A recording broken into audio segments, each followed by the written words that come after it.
या what's up guys, welcome back to my channel. So guys, आज की इस वीडियो में हम आपके लिए लेकर आए हैं NCERT का कोर्स हिंदी का और उसका लेसन 1 जिसका नाम है दो बैलों की कथा। गाइस, ये बहुत ही इंटरेस्टिंग लेसन है, इसको पढ़ने में भी काफ़ी मज़ा आता है, आप इसको पढ़ के देखिएगा। लेकिन फ़िलहाल गाइस तो हम आपके लिए तो इसमें लेकर आए हैं ऊपरी उसकी एक्सरसाइज शब्दार्थ से लेकर आखिरी क्वेश्चन तक।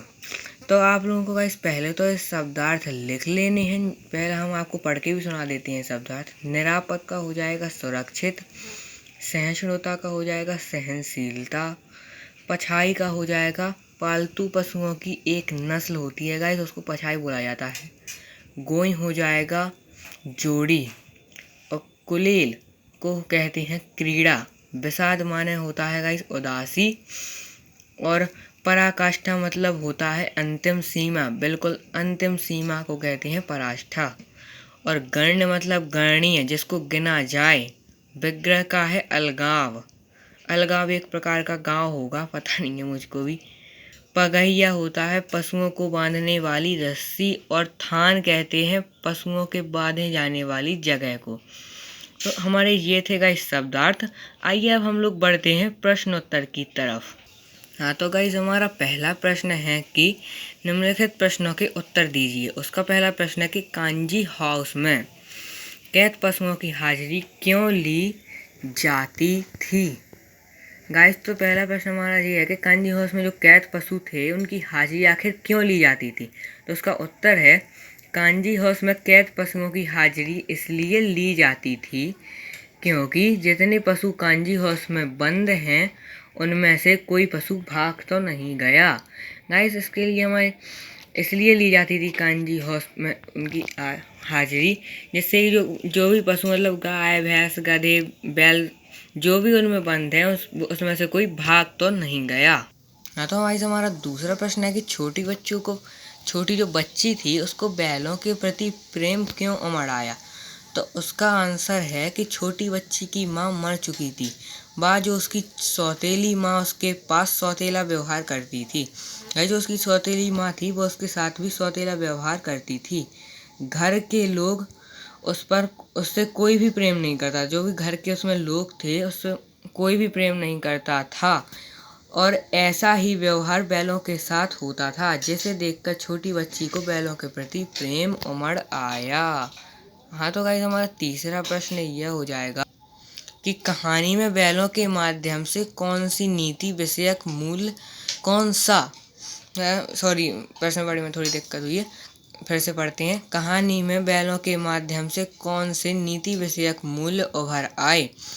तो हम लोग इसका आंसर देखेंगे, ये है कि कहानी में बैलों के माध्यम से साहस, सहिष्णुता, मित्रता, ईमानदारी आदि नीति विषयक मूल्य उभर आए। तो ये था इसका आंसर। आइए बढ़ते हैं अगले क्वेश्चन की तरफ। हाँ तो गाइस, हमारा चौथा क्वेश्चन है कि प्रस्तुत कहानी में प्रेमचंद्र ने गधे के किस स्वभावगत विशेषताओं के आधार पर उनके प्रति रूढ़ अर्थ मूर्ख का प्रयोग ना कर किस नए अर्थ की ओर संकेत किया है। तो इसका उत्तर हो जाएगा कि प्रस्तुत कहानी में प्रेमचंद जो इसके लेखक हैं, प्रस्तुत कहानी में प्रेमचंद गधे की गंभीरता, साहस, ईमानदारी आदि विशेषताओं के आधार पर रूढ़ अर्थ मूर्ख का प्रयोग ना कर सीधापन, शांत स्वभाव तथा आलसी की ओर संकेत किया। हमारा पांचवा क्वेश्चन है कि किन घटनाओं से पता चलता है कि हीरा तथा मोती में गहरी दोस्ती थी। गाइस, जो दो बैल थे ना, हीरा तथा मोती, ये उनके ही नाम हैं। तो उत्तर देखते हैं। हीरा तथा मोती में गहरी दोस्ती थी, ये निम्नलिखित घटनाओं से पता चलता है। पहला है कि हीरा तथा मोती नाद में साथ मुंह डालकर खाते थे तथा साथ में बाहर निकालते। दूसरा है जब सांड से मुकाबला हुआ तो दोनों ने मिलकर सांड का मुकाबला किया। तीसरा है कि हल जोतते समय दोनों की सोच यह रहती कि जुएं जिसको हल जोतने वाला जो बैलों के ऊपर लगा रहता है उसको कहते हैं जुएं का भार अधिक से अधिक मेरे कंधे पर हो। अगर आपने कभी खेती को देखा होगा तो आप जुएं का अर्थ समझ गए होंगे। हमारा छठवां क्वेश्चन है कि लेकिन औरत जात पर सींग चलाना मना है, यह भूल जाते हो हीरा। हीरा के इस कथन से स्त्री के प्रति प्रेमचंद के दृष्टिकोण को स्पष्ट कीजिए। तो हमारा उत्तर हो जाएगा कि हीरा के इस कथन के माध्यम से स्त्री के प्रति प्रेमचंद ने नारी के प्रति सम्मान व नारी की मर्यादा तथा स्त्री पर दया आदि के दृष्टिकोण को लेखक ने बताया है। हमारा गाइस 7वां प्रश्न हो जाएगा, किसान जीवन वाले समाज में पशु व मनुष्य के आपसी संदर्भ को कहानी में किस तरह व्यक्त किया गया है। तो इसका उत्तर हमारा हो जाएगा कि किसान जीवन वाले समाज में पशु व मनुष्य के आपसी संबंध को कहानी में इस तरह व्यक्त किया गया है कि इतना तो हो ही गया कि 9-10 प्राणियों की जान बच गई, वे सब तो दुआ देंगे। इस कथन के आलोक में उसकी सबसे महत्वपूर्ण विशेषता की झलक दिखाई देती है। वह जब किसी व्यक्ति को सहानुभूतिपूर्ण अच्छा व्यवहार किया जाता है, मतलब जब किसी व्यक्ति के साथ सहानुभूतिपूर्ण अच्छा व्यवहार किया जाता है तो वह निश्चित रूप से सामने वाले को सराहता है। हाँ, तो गाइस हमारा 8वां प्रश्न है कि मनुष्य जीवन वाले समाज में पशु व मनुष्य के आपसी संबंध को कहानी में किस तरह व्यक्त किया गया है। किसान जीवन वाले समाज में पशु व मनुष्य के आपसी संबंध को निम्न प्रकार से दर्शाया गया है कि भले ही पशु मूक प्राणी है, किंतु वह मनुष्य के द्वारा उसके साथ किए गए बर्ताव को भली भांति समझता है और जैसा मनुष्य उसके साथ व्यवहार करता है वह उसके साथ वैसा ही व्यवहार करता है। 9वां प्रश्न है गाइस हमारा कि इतना तो हो ही गया कि 9-10 प्राणियों की जान बच गई, वे सब तो आशीर्वाद देंगे। मोती के इस कथन के आलोक की क्या विशेषताएं हैं। तो उत्तर है, इतना तो हो ही गया कि 9-10 प्राणियों की जान बच गई, वे सब तो आशीर्वाद देंगे। मोती के इस कथन के आधार पर सबसे महत्वपूर्ण विशेषता मानवता और दयालुता है। इसके अतिरिक्त आदि विशेषताओं की झलक दिखाई देती है। वह जब किसी के साथ सहानुभूतिपूर्ण अच्छा व्यवहार किया जाता है तो वह निश्चित रूप से सामने वाले को सराहता है। तो गाइस हमारा 9वां प्रश्न हो जाएगा कि निम्नलिखित वाक्यों का आशय स्पष्ट करो। तो पहला वाक्य है, अवश्य ही उनमें कोई गुप्त शक्ति थी जिसमें जीवों में श्रेष्ठता का दावा करने वाला मनुष्य वंचित था। तो इसका आशय हम लोग स्पष्ट करते हैं। प्रस्तुत गद्य पंक्ति हमारी पाठ्य पुस्तक क्षितिज के पाठ 1-2 बैलों की कथा नामक पाठ से अवतरित है। गाइस ये हमारा संदर्भ था। अब आया हमारा प्रसंग, जो कि है प्रस्तुत गद्य में लेखक ने पशुओं की गुप्त शक्ति के बारे में बताया है। अर्थ हो जाता है हमारा, लेखक कहता है कि न केवल मनुष्य जीवों में श्रेष्ठता का दावा करने वाला है, बल्कि पशु ही मूक प्राणी हैं, लेकिन उसमें भी सहनशीलता, सहानुभूति, आत्मीयता, मित्रता आदि के गुण विद्यमान होते हैं। अर्थात पशु में ऐसा कोई गुप्त शक्ति होती है जो मानवीय गुणों को प्रदर्शित करती है। तो ऐसे ही हमारा दूसरा आ जाता है कि उस एक रोटी से उनकी भूख तो क्या शांत होती, पर दोनों के हृदय में मानो भोजन मिल गया। तो हम लोग इसका संदर्भ लिखेंगे तो वो हो जाएगा पूर्वानुसार, जो कि हमने आपको पहले बताया। हम लोग इसका प्रसंग बताते हैं कि निम्न पंक्ति में लेखक ने व्यक्ति के अंदर आत्मसंतुष्टि के गुण को प्रदर्शित किया है।